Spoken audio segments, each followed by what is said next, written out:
Hey everyone, it is Grant Winsauer, and I am without my co-host Jack Rody today because he woke up not feeling well with a fever. Um, but I still wanted to bring you guys an episode for today, and I've got a lot to talk about actually. But let's get into it. So I'm gonna talk about the disappointing 30-12 Bears versus Viking loss.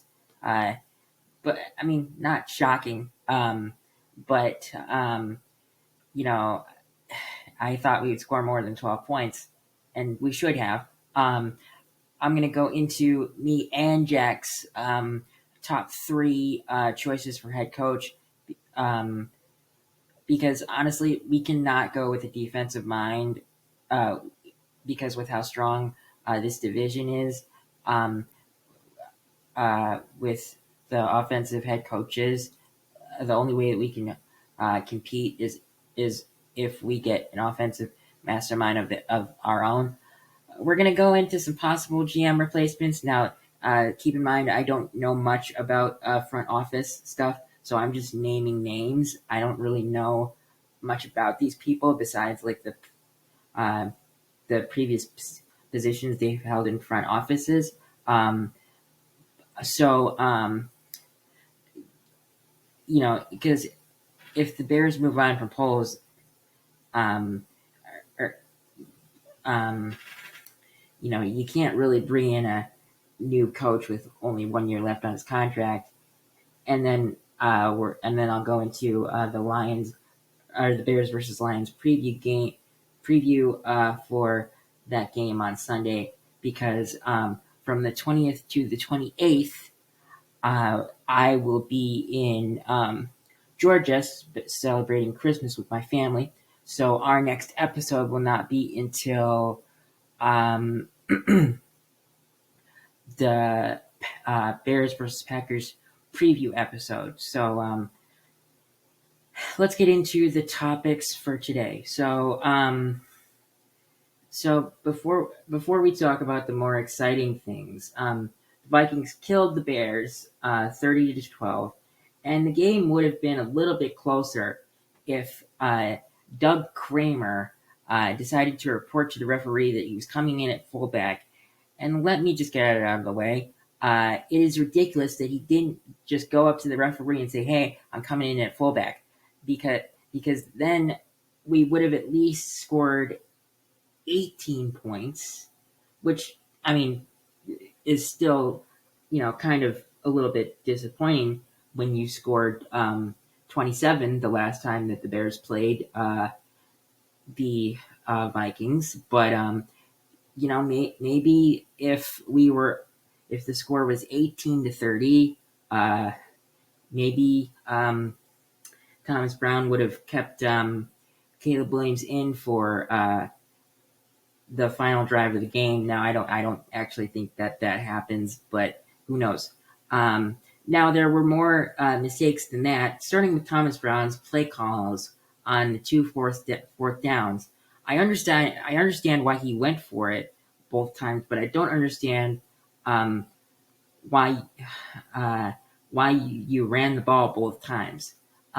First of all, the first time you run a pitch to the left side, which is the side that Kyron Amagaji was filling in for Braxton Jones, and it's his first NFL snaps, so that's not smart.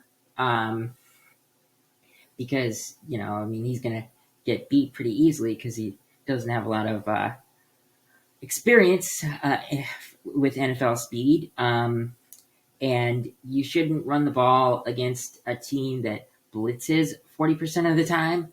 Um, uh, fun fact: uh, Brian Flores blitzed a lot less during this last week's game or Monday night's game. But when he did blitz, Caleb Williams was 11 for 11 with I can't remember how many yards, but he did get a passing touchdown uh, against a blitz. But there were other mistakes that were made uh, by Caleb Williams. He was missing some wide open throws that everyone who was watching on TV was seeing. Williams completed 18 for 31 passes for 191 yards and one touchdown. If he completed the open throws that he missed, he probably would have added another 100 yards to his stats and probably another touchdown. The defense didn't do much to help us out either, but they did intercept Sam Darnold, so that was nice to see, but that was like the only highlight on defense. That's my overview of the Vikings game for you guys. Let's get into the list of me and Jack's top three head coaching candidates for this upcoming offseason. It is being reported that Mike Vrabel is at the top of the Bears list for next head coach. I mean, I'm going to go into him a little bit later because there have been some reports on who we would bring in for OC, and they're actually pretty good options. So I'll go into those a little bit later. But with Matt LaFleur, Kevin O'Connell, and Dan Campbell being the prominent coaches that you face most often, it would be best. It would be best if the Bears swung for the fences and went with an offensive coach. I have a list of 4 people that I really like. Actually, me and Jack both agree on this because I asked him, even though he's not on today, I wanted to mention his list. So we both agree that the top 3 coaches that we would like to bring in for interviews for the next head coach are Ben Johnson, Joe Brady, Liam Cohen. I did put Bobby Slowick as a 4th option because he comes from the Mike Shanahan and Kyle Shanahan tree, so I think he would be a pretty good option. But I think that the top 3 are Ben Johnson, Joe Brady, and Liam Cohen. I'm not gonna talk about Ben Johnson that much because it seems like we have talked about him every podcast. But I really like Joe Brady. Sure, he got a bad rep when he was with Carolina, but he had nothing there. He was also the passing game coordinator at LSU during Joe Burrow's final year at college, and now he is in Buffalo, and he is doing more with less. Imagine if we could, or what he could do with the weapons that we have, with DJ Moore, Rome Odunze, and Cole Kmet, because I don't imagine Keenan Allen coming back. Now, that's going to be interesting, because we'll talk about it a little later, but, the only way that I could see him coming back is if Ryan Poles stays on as GM, and again, we'll talk about some more of that later on. But Liam Cohen is also working wonders with Baker Mayfield in Tampa. This year he has 3,617 yards with 32 touchdown passes and 14 interceptions. That stat line is without Mike Evans for a month and Chris Godwin for the rest of the season. Now, Baker Mayfield still has 3 games left, but for me, the question that I have with Liam Cohen is, well, I have 2 questions. Can he lead a locker room, and he hasn't been around many places.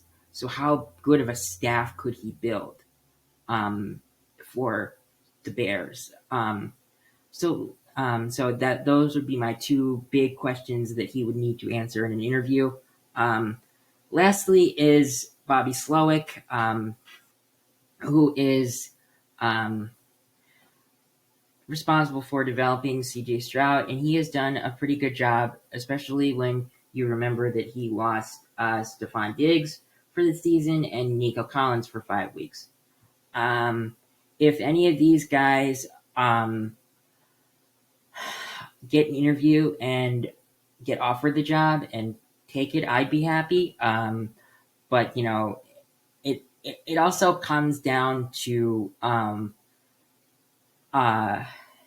if Ryan Poles is staying, because the thing that scares me is I don't see a top offensive mind necessarily coming here if Ryan Poles is the GM, because usually when you bring in a coach, now the smart franchises, they let the coach um, bring in his own guy to like work in tandem with the coach. Now, I mean, that doesn't happen, with every franchise, but when it doesn't happen, it's when the franchise GM is like well established and has a good track record of drafting players and all that stuff. So that's something that maybe we're gonna have to consider. Maybe Ryan Poles and Kevin Warren disagree on the coach, and Kevin Warren says, "Well, I'm going to go with this guy," and then you're going to be relieved of your duties, and then he'll let Kevin Warren will let the next head coach bring in his own guy for his GM. So before we get into the next topic, I'm going to talk about Mike Vrabel for a second. Albert Breer says that he thinks he will be in strong consideration for the Bears' next head coach, and two names were brought up that he may consider as OC. Those names are Josh McDaniels or Tommy Rees. Now, Tommy Rees is the pass game specialist for and tight ends coach for the Browns.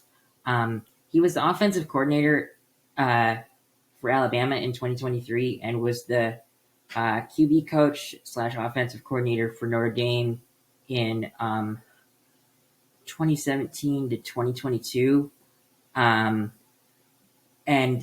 Josh McDaniels, is definitely the more well-established play caller, between the two right now. And if Vrabel were to hire Josh McDaniels as OC, I would welcome it because he has proved time and time again that he is an excellent play caller, but a terrible head coach. And with him failing at that twice, it would be surprising if he got a third crack at it. Now, let me be clear. We still believe that the best route is to go offensive mind, but if Vrabel hires McDaniels and as OC, you have a leader of men type coach, for head coach and a great offensive mastermind to help Caleb. Now, I have a couple of tweets here on Twitter that I saved before this podcast, and I'm going to go to my profile real quick so I can read those to you. So there's one Twitter account. His name is Sears Tower, and he's been able to predict some things that happened with the Bears. I don't know if he has any credible sources, but here's what he says. Good afternoon, folks. Let's begin with the obvious. There is a lot going on at House Hall right now. No other way to put it. Let's talk about Ryan Pohl's job security first. I'm going to stand by my reporting and once again repeat he is safe. I've talked with folks around the league and inside House Hall, and while Poles is making it known he is upset with the current structure, he is going to remain the Bears GM. Uh, with that being said, Poles is on a leash, a very short leash, if I might add. He is going to be advocating for his job during coaching interviews. He's going to be uh, pitching himself to the coaches as the coaches will be pitching themselves to leadership. However, and this is an extremely strong however, which I don't see happening, if the Bears' primary head coach is uncomfortable with working with Ryan, I expect them to fire Poles. I'm unsure how the optic of this would work. It is because you traditionally hire a GM first and let the GM pick their coach, but I've been told that they will not hesitate firing Poles if it means being able to get the number one head coach candidate on their list. They would then hire a GM that aligns with their list in ordering. They will not let Ryan Poles prevent them from separating themselves from the group and does not want to work with Poles. Next, sources inside the building have confirmed to me that Thomas Brown is no longer an option. They will still interview him, but he is no longer a serious candidate. Lastly, you will hear a lot of things the next couple weeks and month about hiring a coach that will shift the culture and flip this organization upside down. Make no mistake about this, there will be an offensive-minded head coach in House Hall, known leader or not. I can confirm that even if a non-offensive-minded coach blows them away, if the gap between the non-offensive-minded head coach and offensive head coach isn't large, they will still defer to an offensive-minded head coach. Caleb is the number one priority right now, and these last weeks have made that even more obvious.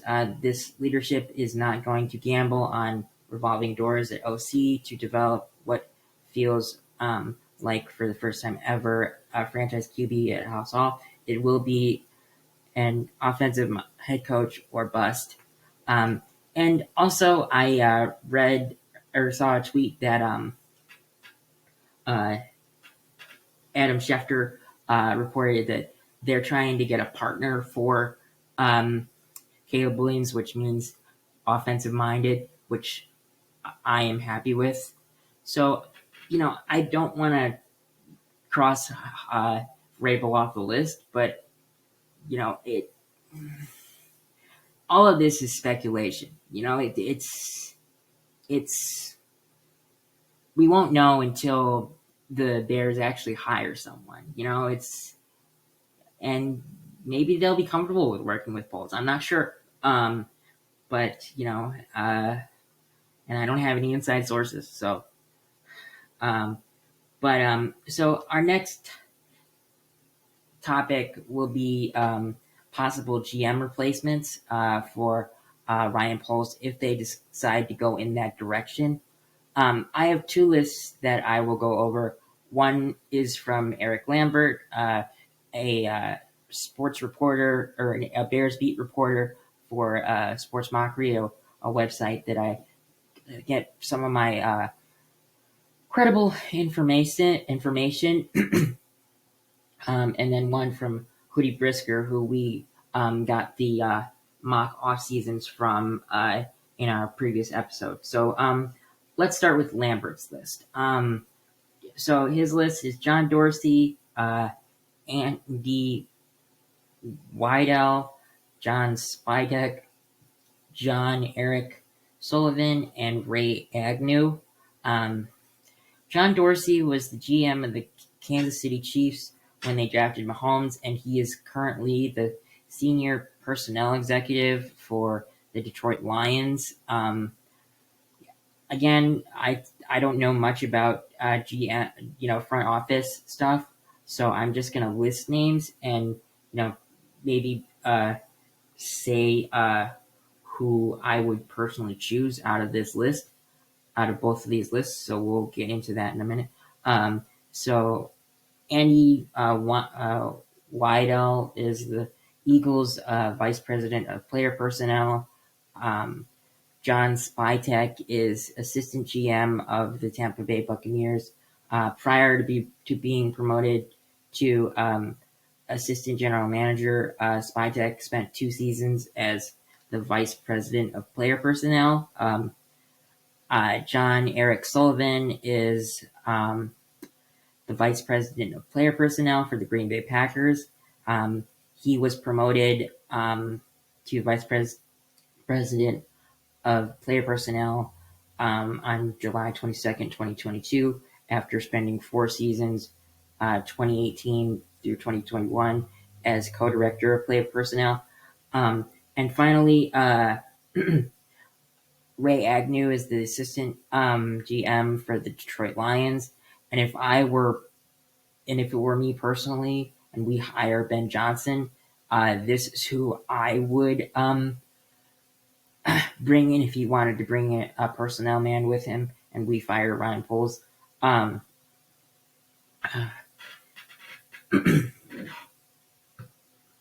Sorry, when you're talking alone, you kind of need a drink of water.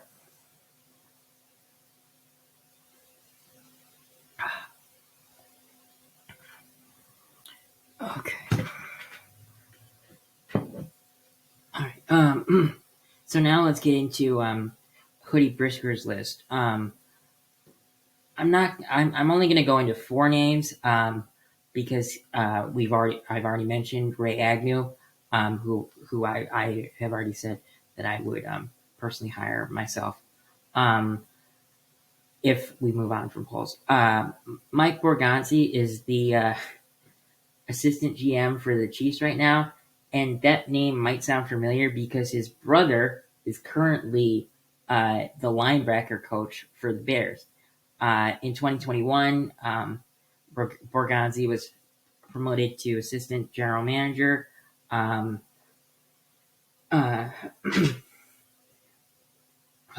So next is Mike McClay, VP of player personnel for Dallas. And actually, this is who I would hire personally if we were going off of this list, because what is one thing that the Dallas Cowboys are very good at, or mostly known for, and that is having a strong offensive line. And with Caleb Williams at the helm as our quarterback, that is the one thing that we need, or that's the one thing on offense that we need. So if Mike McClay can shore up this offensive line for him in a hypothetical situation, I would definitely take him into consideration. Next on the list is Ian Cunningham, but honestly, I don't think we promote from within. And lastly, Alec Halabai, the Eagles' assistant GM. So, I mean, some good options, I would think, there. I don't know, per se, if any of these, if we're going to be looking for a general manager, we'll probably know in, maybe 3 to 4 weeks. I'm not sure. So now let's get into our final topic for you guys. And that's the Bears versus the Lions matchup that's coming up this Sunday. The Lions have been hit with an injury curse lately. they lost a lot of good people on defense, and just lost David Montgomery for the year on an MCL injury. Although he is getting a second and third opinion, so he he's trying to make sure that he can play.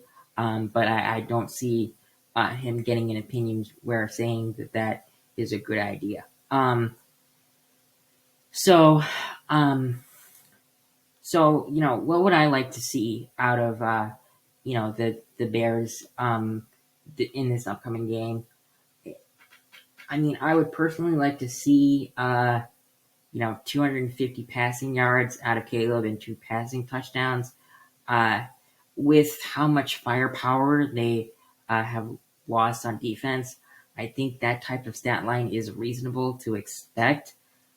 I think he would have gotten, that or close to that on Monday if he found the easy throws and didn't overthrow Keenan or Rome later in the game. Now let me be clear. We most likely will still lose, but so Caleb Williams is at like 2,950 passing yards right now. If we could get Williams to throw for 750 passing yards over the next 3 games with a touchdown or 2, that would put him around 3,700 passing yards with 20 plus touchdowns, and those are great stats for a rookie, especially when you consider the situation that Williams is in. I mean, he's technically he's had 2 OCs in his first year. He's gonna be on his second head coach in his second year. I mean, technically third, because Thomas Brown is not going to be a considered option necessarily anymore. So that's just crazy. But when you put up numbers like that, that's pretty impressive. So let's see. What else could I? So there has been a lot of there's a little bit of a shakeup in the NFL world. Yesterday, the Atlanta Falcons are naming Michael Penix as the starting quarterback for the rest of the season because Kirk Cousins has not looked good lately at all. And let me just be clear: when the Falcons gave him the contract that he has, it's a 4-year, $160 million contract. I did not think that was a good idea because he's already. Let me look up how old he is. He is.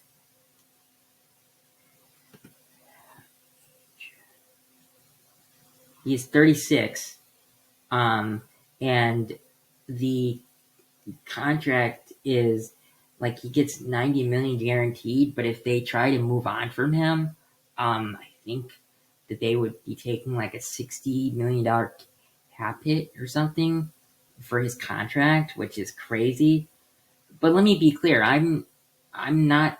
I don't think that them putting in Michael Penix is going to save them at all because he's battled crazy injuries during his college time, and